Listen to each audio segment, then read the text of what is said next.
Yeah, the move. Whatever hand you hit, you move to that side. Left hook, pound. You gotta think of throwing punches. Your job is to throw punches. It'll become a sheep.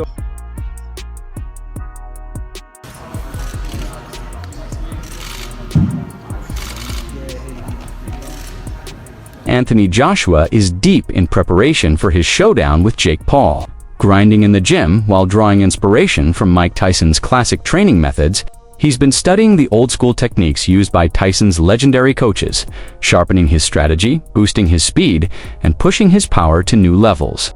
His camp is centered on smart planning and relentless conditioning, all aimed at making sure Joshua steps into the ring in peak form, ready to dominate the moment the bell rings. In the gym, coming forward, punching to the body with his heart. Anthony Joshua shared how Mike Tyson's discipline and raw power have shaped his mindset, motivating him to adopt some of Tyson's signature neck and shoulder routines. These focused exercises are now part of AJ's daily grind, helping him build greater strength, stability, and punching force. His approach shows how closely studying the legends can directly transform and elevate his own training style. Exercise that I got from Mike Tyson. A lot of wrestlers do this. Quite dangerous actually. Physios don't like this type of stuff, but it's good for neck conditioning. It's called neck bridges, and it's flexibility and strength at the same time. So it's a really good exercise if you... Mike Tyson offered strong advice to Anthony Joshua, calling him an extraordinary fighter and urging him to stay active. Tyson emphasized that the more time Joshua spends fighting, the sharper, more confident, and more dangerous he becomes, reinforcing that constant activity in the ring is the true key to sustaining elite performance. Do you give to somebody like AJ? That he has a lot of talent and not to get discouraged. He only loses when he quits. When you quit, all the doors of opportunities close. You know what I mean? You just got to be, game, and then don't get discouraged if you lose. Listen, you just lost, you may have got $30 million. I just think the more time you lay off, the worse you get. You have to fight to be the best. You have to do it. Inside camp, Anthony Joshua is pushing himself harder than ever.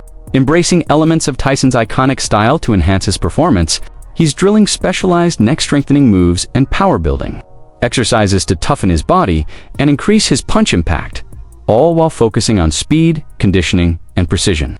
Every workout is crafted to boost his agility, endurance, and striking force, proving AJ is fully locked in on perfecting his craft and asserting dominance the next time he steps into the ring.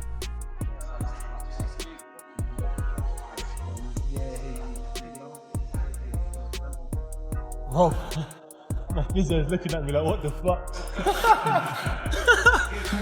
I can see you looking at me like, fuck, please don't fuck me. Hey, if it goes, at least you're here anyway.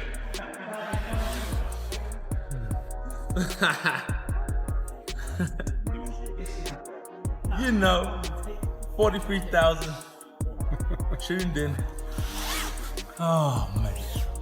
You know, I started this shit. Yeah, just trying to set up the physio table for the flats and Anything. get back up. I'm easy, but.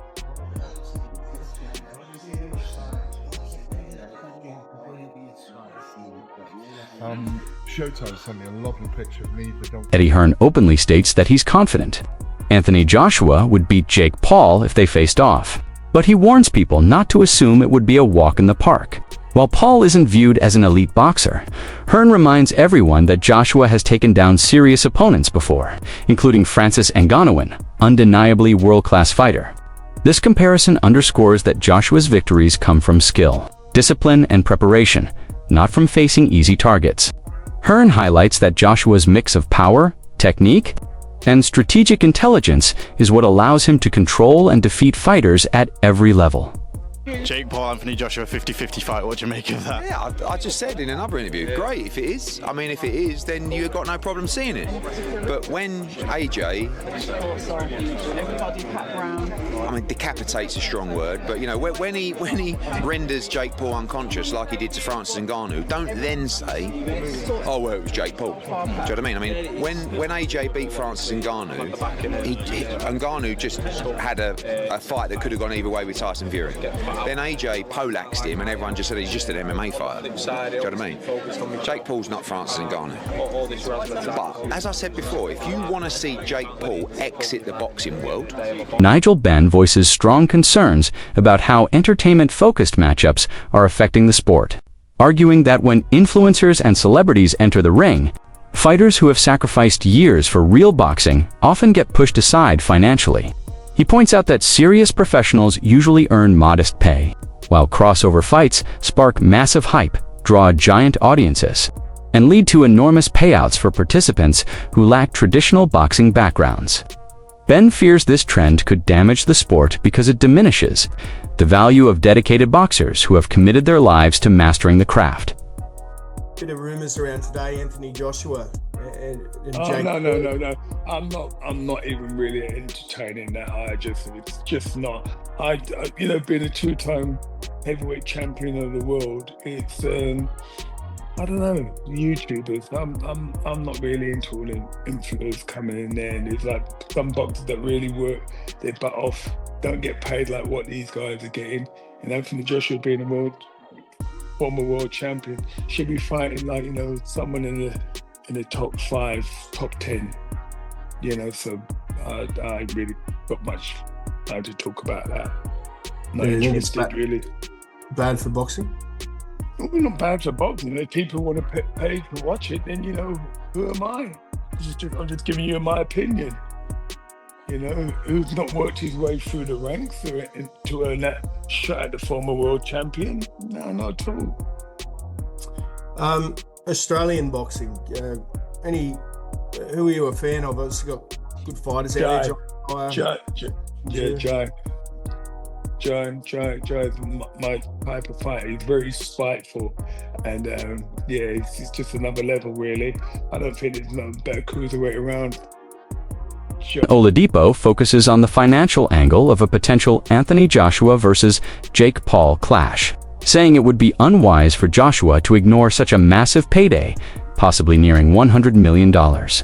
For someone with Joshua's experience and talent, the risk posed by Paul is tiny compared to the reward, making it a classic low-risk, high-reward situation. Oladipo stresses that paydays like this almost never come around, even for world-class champions, and that Joshua would be smart to seize the opportunity since Paul's limited professional background makes the challenge far less threatening. Someone knocks on your door and says, do you want to fight Jake Paul for 100 million? You're like, you'd be stupid to say no.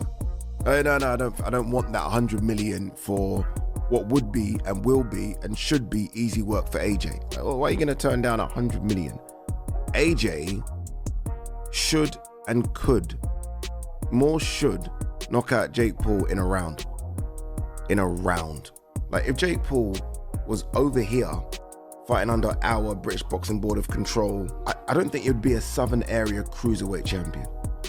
AJ is a former unified heavyweight champion of the world that I still believe is a top 10 heavyweight in the world. Like AJ should be able to destroy him. AJ is going to be 60 pounds or so bigger than him. AJ hits like a truck. AJ is a better boxer. Like this is a huge segment of boxing fans has loudly criticized the idea of Anthony Joshua fighting Jake Paul, calling the matchup an insult to the sport. They argue that pairing a seasoned heavyweight champion with a social media star who lacks true boxing credentials reduces the sport's seriousness. Many worry the fight could distract Joshua from pursuing a meaningful showdown with Tyson Fury, a rival fans consider a far more legitimate test. The online conversation is filled with frustration, as fans fear this event is driven by money rather than competition, and warn that participating in such a mismatch could dent Joshua's legacy. Anthony Joshua gets in the ring with YouTuber Jake Paul, and that's what he is, YouTuber Jake Paul. Would you watch it? Simon, before we take some calls, with this seemingly in the pipeline, can we safely say goodbye to Anthony Joshua versus Tyson Fury? Well, I think it's done anyway, judging by the mood music that seems to be coming out from various camps. if you listen to Tyson Fury, he seems to be, despite the fact we've danced this dance before and walked this walk before, he seems to be talking in a very different way. There's no hyperbole. I'm done. This is a younger man's game. I've done my bits. I'm at peace with where I am in life. I don't need boxing anymore. But not in the flash for cash way that Tyson often does it. In a more earnest way is my understanding of his sort of thought processes. So with that in mind, it almost feels that that's off the table anyway. Who knows? The draw of the enormous amounts of money that this one fight can generate. This is the one fight that can really get everybody paid. I mean, the two protagonists. Whatever Usyk takes, tragically for him, he wouldn't even get anywhere near as much money as potentially being offered for the Fury-Joshua fight. What would earn AJ more of a pay packet? Fighting Fury or fighting Jake Paul? Well, I would think tragically fighting Jake Paul. God, what is that? Because the revenues, because it's a Gen Z TikTok generation that wants to watch sport in a certain way. Yeah. And that's nothing critical of them. It's just the way that it is. And that's the circumstances of social media and the platforms that people like Jake Paul are able to cross over. It's not a case of people in the mainstream should be dinosaurs. The digital world and those opportunities and those platforms are marvelous places.